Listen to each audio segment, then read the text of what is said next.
We'll take the first question from Mark Raimondi with ESPN.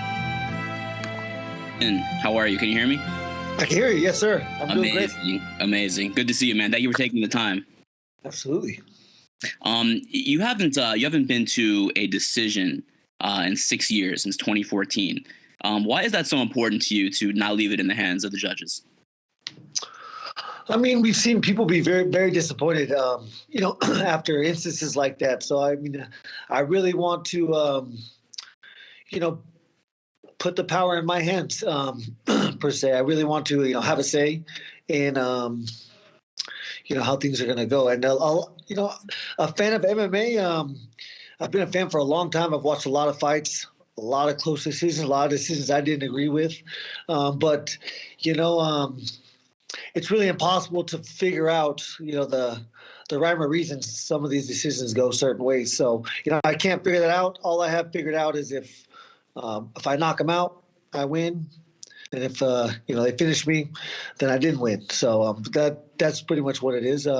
Simplify the process for me. I really want to, the excitement, the legacy. I think, when it comes down to I'm 22-2 with 19 or 20 knockouts. I'm very proud of that. So yeah, it's just important to me, not for a lot of good reasons, I guess. The referee comes to fighters before every fight and has like a rules meeting, and it kind of explains, right, like a little bit of a rundown of what the in-cage rules are. Has anyone from a commission ever come to you and explained what the judging criteria is and said, hey, this is how we're going to score this fight? No, absolutely not. I mean, there's a definition of what's supposed to be scored, but, you can't take the human out of it. Everybody, it's in the eye of the beholder per se. And so, if you have two judges that are coming from grappling backgrounds and one from a striking background, then, I'm sure that the grappling is going to be more heavily favored in the scoring. So, I guess you could maybe see who your judges are going to be, see what kind of background they have, and then play to that. That'd be the only way to kind of, because it's never going to be the same. It's always going to be something different every fight, every time they change the judges. Do you wish there was more of that transparency and more explanation given by the commissions? There's really no. It's not this or that in this sport. For me, the surest way past that is to knock them out or get knocked out. Fair enough. Last thing for me, there's been a lot of buzz on social media the last few days about Conor and Khabib keeps coming up. Conor and Khabib, maybe Ultimate Fighter. But Khabib has a fight coming up, and it's against you in a few weeks. I mean, do you think that buzz is a little bit like maybe pump the brakes on that a little bit? It doesn't matter. Khabib's gonna go fight GSP after I beat him, and then go. So I'll be here. I'll have the belt, and I'll be ready. Do you think McGregor would be the first contender if you're the champ? I don't even want to talk about that guy. I'm done there. Fair enough. Thank you, Justin. Appreciate it. Yep. We will take our next set of questions from Mojang Wu with Hupu Media. Hi, Justin. How are you? Great, thank you. How are you doing? Hey, great. This is a Tiger brother from China. So many Chinese fans, including me, believe you are the most violent lightweight fighter in the UFC.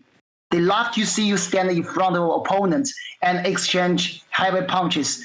But we didn't get enough chances to see you fight on the ground for most time.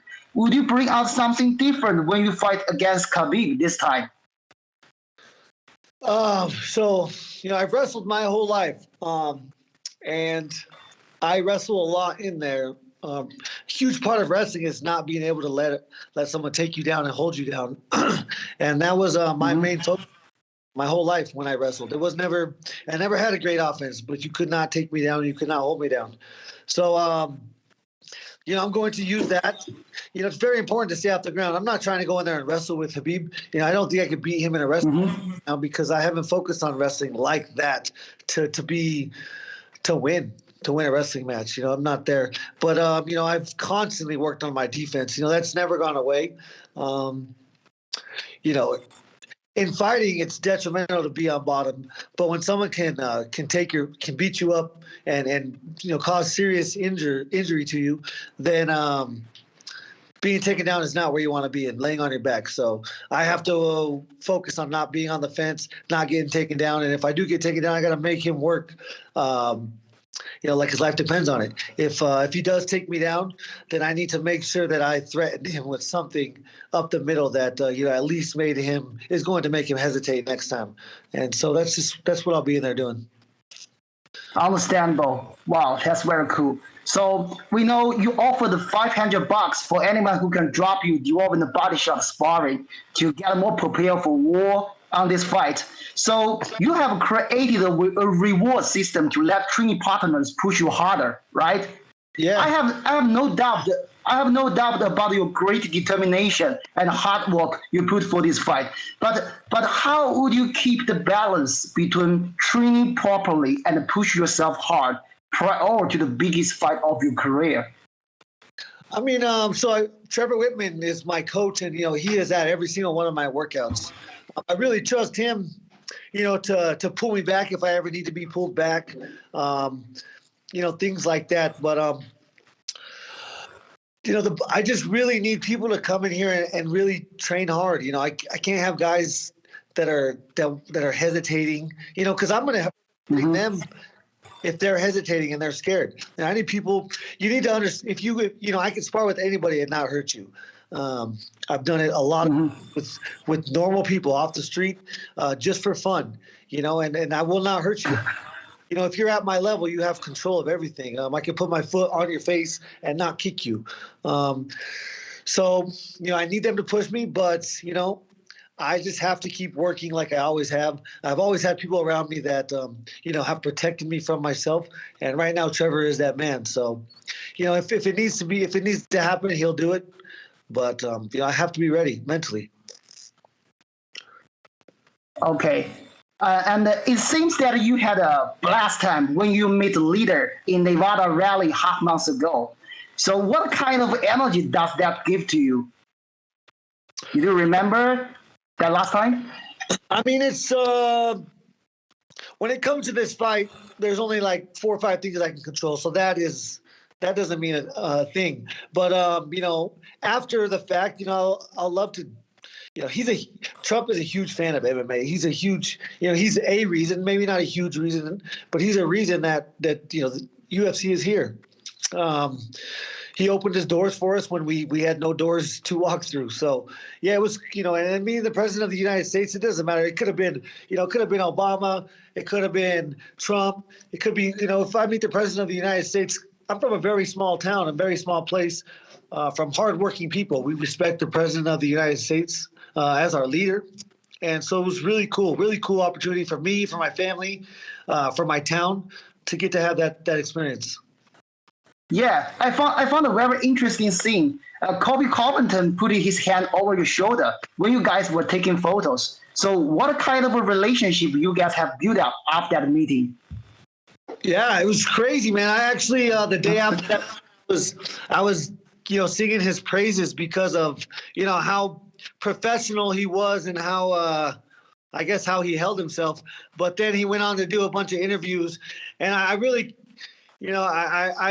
I probably despise that man more than anybody on planet Earth, other than like child pedophiles and murderers and things like that. But he is a coward.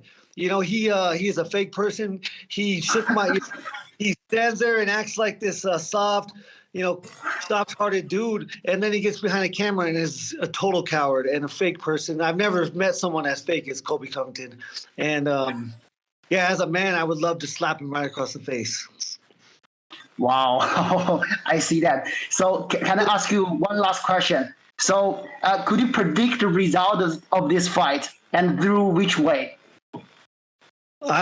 No, I never guess or pick how my fights will end. This is the biggest fight of my life, and winning is critical. Winning will change the course of my life. And so I'm putting everything and anything I can in order to be properly prepared. Thank you so much, Gaethje. And we love you so much as always. We appreciate your true character. And the best good luck on that fight. Thank you so much. You have a great day. Thank you.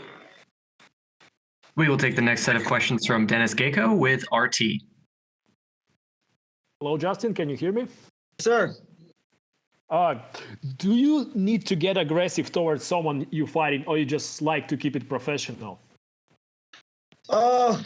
I never want to get aggressive. You know, it was weird. Back when I was like in World Series, you know, I was a crazy dude. Like, you know, during weigh, walk around staring at my guy and trying to intimidate him. But you know, I don't know if I needed a sense of confidence that I couldn't, you know, get by myself. But it was always fake. I have despised some people. You know, when I fought Firmino, you know, I didn't like the guy. Vic Johnson, you know, those are awesome wins, you know, in hindsight. But, you know, I really have learned that you can never let somebody control your thoughts or emotions. So, you know, for me, it's just another day at the office, and I'm trying to get paid. Is it going to be hard for you to get aggressive against Khabib, keeping in mind what has happened to his family lately? No. I'm going to try to kill him like he's going to try to kill me. And I shouldn't be using that phrase. I'm going to try and beat him, you know, into submission. I want him to quit. I want him to know that I am the superior athlete, the superior man. That's the goal of this game. No. That's, you know, it's not a factor. It's not a factor for him or for me once that cage closes. Have you changed anything in your preparation as far as different sparring partners, keeping in mind Khabib's style and his wrestling, his grappling level? Yeah, I mean, I've definitely been focusing on, you know, in order to wrestle, you know, for a certain amount of time, you have to prepare your body. This acid that starts to build up in your forearms and your feet and your calves and your thighs, you know, is something that you can't just gain overnight. So I've definitely been focusing on this, not only my whole life, but certainly the last, you know, like 9 weeks. I've been really, really hammering down on it. I surround myself with people that I paid to get me ready to fight, and I follow lessons, I follow directions. So I'll be ready. And the last one for me, Khabib has been for a few weeks already in Emirates. He's getting ready. He's training here. And you come in later. Do you think it's going to be a factor for you that he has been here for, you know, a certain amount of time? He's well acclimatized, yeah. So... I think if I allow it to become a factor, then it can be. But, you know... It's fight or flight. You know, when my life's on the line, when I'm in danger, I'm going to fight. It doesn't matter if it's 2 a.m., 6 a.m., 9 a.m., 11 p.m. It doesn't matter. I was born for this. So we can fight whenever. All right. Thank you so much. Thank you. We will take the next set of questions from Carl Neidhart with Zone Germany. Hi, Justin. Can you hear me? Yes. Hi there. One question, it's a little bit specific, but we all heard the story about you helping Khabib with his weight cut long time ago. Normally, Khabib has this aura of invincibility for his opponents. Now you have witnessed him in a spot of like, let's not say weakness, but in a frail, intimate state of the body. Is that a psychological advantage maybe because you don't have that respect from that aura that he normally brings for his opponents? You know, no, it does not play a factor. You know, I have to go through the same thing he does. And you know, when the bitch comes out of me, I see it first and foremost before anybody else. You know, it's happened before. It happens sometimes. You know, you fight not to let it happen, but, you know, we're normal people. He is a normal person. He has emotions just like I do. And so I'll never believe anybody is, you know, greater than a man can be. So, you know, I know that it doesn't change anything. It doesn't change anything. I don't even really remember it. You know, I remember helping him out of the bathtub. You know, it meant nothing at the time. He wasn't in a bad spot. You know, he just needed help out of the bathtub. And I happened to be there because we had the same manager and I was in the same, you know, I was in his presence at the time. So it really was nothing more than that. Fair enough. Is that that level of respect between you two? Is that like the true essence of MMA? Not all the trash talk stuff and like talking bad behind each other's back and stuff like that, but just two athletes going at it and finding out who's the best? I mean, I think it's definitely, where we started. The reason why we started was just to see, which martial art was superior. Now we get to see which part of the world is superior, in a sense. And so, I'm proud to represent the United States in this competition. That's all it is. It's a competition. It's a game, and when it's over, we will have our family. We will have love from our family. And so that's what gets me, through all this so easy. But yeah, I don't know. I don't even know where I was going. From a technical standpoint, I mean, normally in MMA, balance and finding the right distance are always important, but are they a little bit even more important in this combination since your style meets his style? Yeah, I mean, this is a world championship fight. He's number one, number two, pound for pound in the world. So what was the specific question? If balance and finding the right distance towards your opponent during the fight, if these factors are even more important considering the style you both bring to the table. Yeah, I think it's the most important factor in any fight. Who controls distance is established very early on in a fight. You can't see it, I can't see it, but someone establishes that. So and usually that person is more effective. So it's going to be very important for me to establish distance control, and I have to keep moving off angles. I can't sit on the tracks. You call them the train tracks. I can't be on the same tracks as he's on. I have to constantly be off the tracks, and I possess some serious power. So I got to touch him when he's least expecting it in a spot that he will go to sleep. Thank you. And last question, your father has German roots. Is there a little connection towards Germany? Any relationship to the country? Honestly, not a lot. I've never been. I was raised Hispanic. I'm white on the outside and brown on the inside. I've said it since day one. If you watch me fight, you know that's the truth. Thank you very much for your time. We will take the next set of questions from Gabriel Gonzalez with Cageside Press. Justin, I want to ask you, obviously, recently they announced Michael Chandler as the alternate. You obviously don't want him to be necessary, but I just want to touch on your thoughts if you were to potentially face him. I don't know, man. That has not even almost crossed my mind.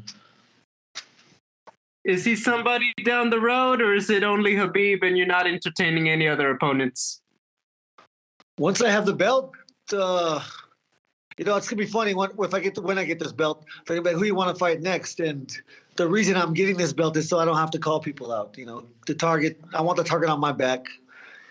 So we'll see how the cards fall. Understood. I saw you post on Instagram today. Look, I know as a public figure, and obviously since you're winning more big fights, you must get more and more DMs, some positive, some not. I just want to ask, how do you deal with that? You seem like a guy who probably keeps to yourself a bit. What's it like when you have all these people kind of trying to invade your personal life like that? It comes with the territory, and it's really something that you have to expect. The only reason I shared that is because he said he has my address, and he said he was going to come, cause harm to me. So I wanted to just, kind of, I don't know, let it be known, I guess, that there's shitty people out there, even though we all know that. But, actually, since I made that post, the guy wrote me back and said he was drunk and didn't remember saying it. And people suck. I get you. I'm glad you're doing well with that. A bit of housekeeping. You said in your interview with Brett that you were looking to get your camera person since Khabib is probably going to have a crew. Was Ali able to get it done? Yeah, I got him. My coach's son is coming out. He's our media guy. Secondly, I know you talked about having Rafa Garcia in camp to help you a bit. People are wondering, though, were you ever able to work with Kamaru a lot for your wrestling to prepare for Khabib? No, after Kamaru fought, he went back. He's been back for a week or two. But, no, he hasn't been a huge part of this camp. My final question, you go out there, you'll have beaten Tony and Khabib back to back in 1 year. Have you thought about what that's going to feel like? What do you imagine when they raise your hand? Man, I've thought about it, but I don't let myself go there because, it's not necessary. But it will feel incredibly fulfilling, I guess. It's been a long journey for me, long journey for my family, for my sister, my brother, my others, my sisters, my brother, now my nieces and nephew. We've been on this journey for a long time, so this is the pinnacle, and I got to go perform. Okay, thank you, Justin. Good luck. Thank you. We will take the next set of questions from Igor Lazorin with TASS. Justin, can you hear me? Yes. Yeah. Hi, Justin. I'm from Russia. We made a live stream with you on Instagram. So Yep. we met. Yep. Good day to my colleagues too. My question is, many fights in Fight Island are cancelled due to coronavirus. Are you worried that your fight against Khabib could be cancelled or postponed too in the same reason? I mean, it's a concern, but I have zero control over any of that. So, I won't lose sleep. It would suck if that was to happen. That would be terrible. For one, someone would be, sick, so just wish that they would, get better if someone's sick. But the safety protocols are there for a reason. We're there to protect the athletes, protect the employees mostly. The UFC employees aren't there to get sick. They're there to get a paycheck. So, we need to protect them. And second question, many people told Justin underdog. What can you say to these people? I'm an underdog this fight. If you bet the last one, you made some good money. I'll never advise people to go bet their money. But I've only lost when I was the favorite. I'll say that. I was the favorite against Eddie. I was the favorite against Poirier, and I was an underdog against Vic. Brilliant. Thank you, Justin. Thank you. We will take the next set of questions from Nolan King with MMA Junkie. Good time, man. I think by a lot of people's assessments, this fight is the biggest one of your career. I think that's a given. But for a guy like you who's been on the, in some of the most grueling fights in MMA history, dishing it out, receiving it, for a fight like this, does it feel any different? I mean, do you have nerves when you go into something like this? Is there an extra added level of anxiety, or is it just another fight? I mean, it's the biggest fight of my life. Absolutely. There's no doubt about it. But no, I'm not going to let outside influences influence the way I need to think or act or prepare. So it's really just staying, true to my beliefs, which is, be better than yesterday, make better choices than yesterday. And, I've been doing that for 8 weeks now. I got, 3.5 more. So I'll be ready. I'll be ready as I possibly can be. Yeah, and 28 guys have tried to defeat Khabib, and that's never happened. So for you, I mean, what do you think the X factor is here for you? What do you think you can do differently maybe that these other 28 guys have failed at? I don't know. Every fighter is different. He's fought a lot of different guys. My confidence is probably my biggest factor right now, paired with the power that I possess. Paired with the coach that I have. That's a dangerous combination. And I don't care if I win or lose, at the end of the day, as long as I make my family happy, as long as I'm proud of my performance, then it doesn't matter. That's what makes me most dangerous. I don't know if he's ever fought someone like that. He probably has. And another factor is a lot of luck, a lot of hard work, a lot of hard work, a lot of skill, and a little bit of luck in this game. So anybody can go to sleep. He's a fool if he doesn't think, he can go to sleep. Awesome, Justin. Well, good luck, man. I appreciate the time. Thank you.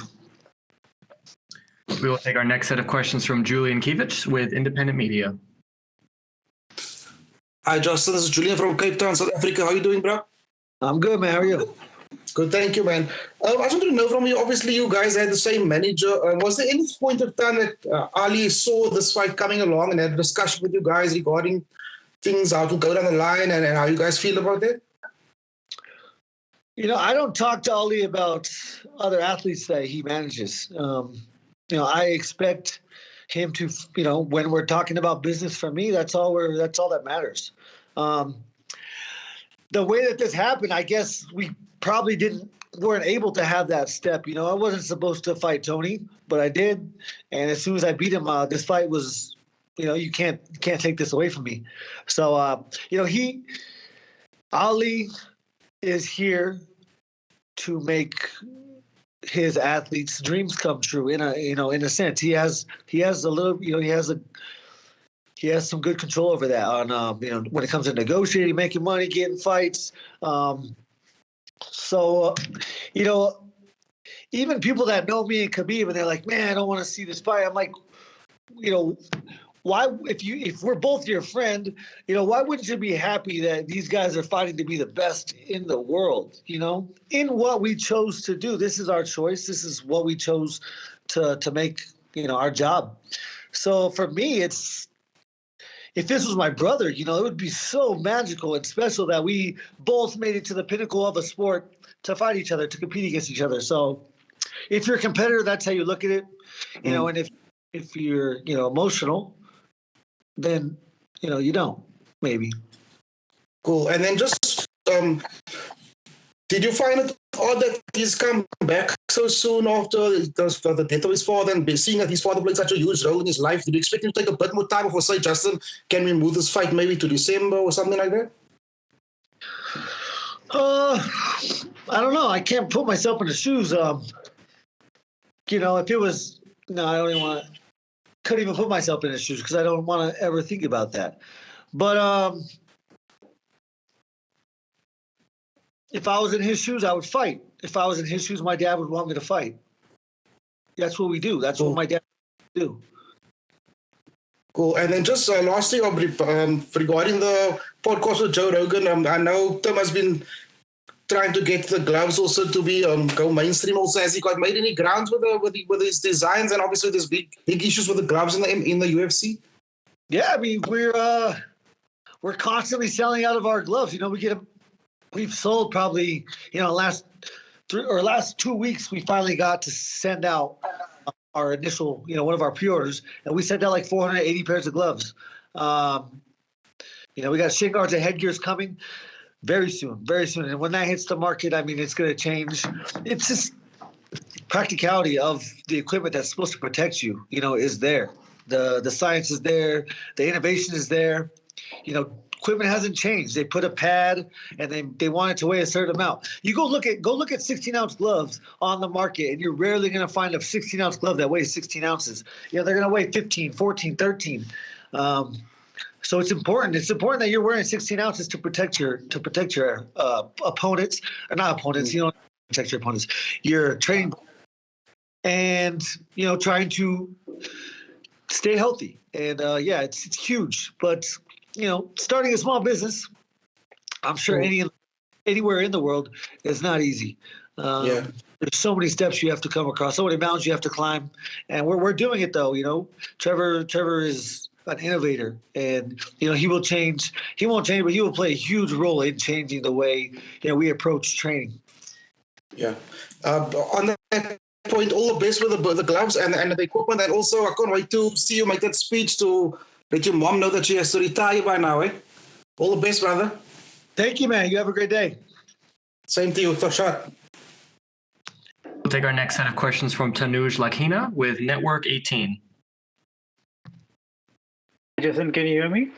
Yes. Hi. So I just wanted to know, do you see and approach this fight any different to what you would in the past? No. I mean, any sort of different mechanism that you're considering or doing in the past few weeks and going forward as well? Nope. Just be my best. I'm explosive. I'm athletic. I don't look athletic, but I could do a flip off a fence, no problem. I can do it on the ground, no problem. I'm just athletic. I'm going to rely on the skills that I possess, that I have, been, honing for since I was 4. So I'm going to go ahead and keep relying on hard work and smart choices. And I'm going to go in there and fight. I have to fight an incredible fight. At this level, you have to be perfect. You cannot make mistakes. If he wants to go in there and throw caution to the wind, then it's not a smart plan. If I want to do the same, that's absolutely stupid. Coming to the strategy itself, Eddie Alvarez believes you don't have enough tools to deal with Khabib, especially with the grappling. What are your thoughts on that assessment? One more time. Eddie Alvarez believes you don't have enough tools to deal with Khabib, especially with the grappling. So what are your thoughts on that assessment made? I don't care what Eddie says. All right. Thank you so much. Thank you. We will take the next set of questions from Sumik Dada with Sportskeeda. Justin, how are you doing? I'm great. Great. Okay, so my first question was, back at UFC 249, you ended Tony Ferguson's winning streak, which eventually got you to this position. So what is your biggest takeaway from a fight like that? Ending Tony's winning streak. There was a lot of good things to take away. I was very surprised that I could fight, that long, and be that effective for that long. So, that adds to my confidence going into this fight. It'll be super important. Mm-hmm. So, recently we saw you respond to Conor McGregor on Twitter. You said you don't want to talk about him, but was there ever an offer on the table? Do you maybe fight against him? I have no idea. I really don't. I don't know. Mm-hmm. I mean. They asked, obviously after I beat Tony, they said, I could fight him, but there was never an option for me. When I beat Tony that night, I punched my ticket. That was my golden ticket. I'm not going to, offer it up for free. I'm going to punch my golden ticket. So you said that you won the target on your back after winning the title, but I really want to ask you that, would you like to avenge a loss to Dustin Poirier maybe at some time down the road? Absolutely. Yes. That would be very important to me. Okay, last question. Last question from me. So Khabib, as we know, he's unbeaten so far, but you said that you want to see him bleed inside the cage with you. What do you have to do differently in order to beat him, and what difference could we see from Justin Gaethje that other people couldn't do? I don't know. Michael Johnson was a good striker. Dustin Poirier is a good striker. Neither are as athletic as me. Neither, possess skills to scramble out of takedowns, and things like that. I mean, they don't not possess the skills, but it's not their forte. That's what I've been doing for a long time. As long as Khabib has trained, I have trained. I promise you that. There's no possible way. We're the same age. He has not worked harder or longer than me. It's not possible. So I don't know what I offer different. That's it's really an irrelevant question, because the reason why you're such a big fan of the sport, and the reason why I'm such a big fan of the sport, is because of the unpredictability, and that's what I'm counting on. Okay, well, I wish you good luck for your fight, sir. Thank you. We will take our next set of questions from Leslie Wilson with Gulf News.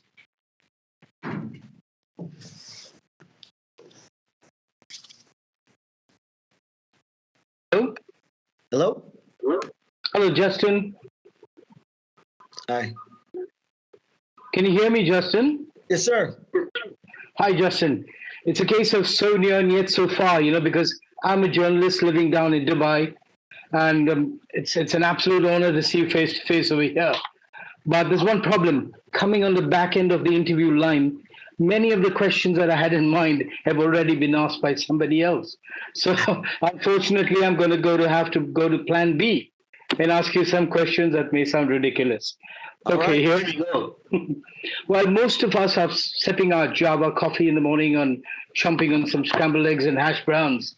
You be there facing up with another monster early morning. Isn't it strange, bizarre, to be fighting early morning when people have just brushed their teeth and just waking up?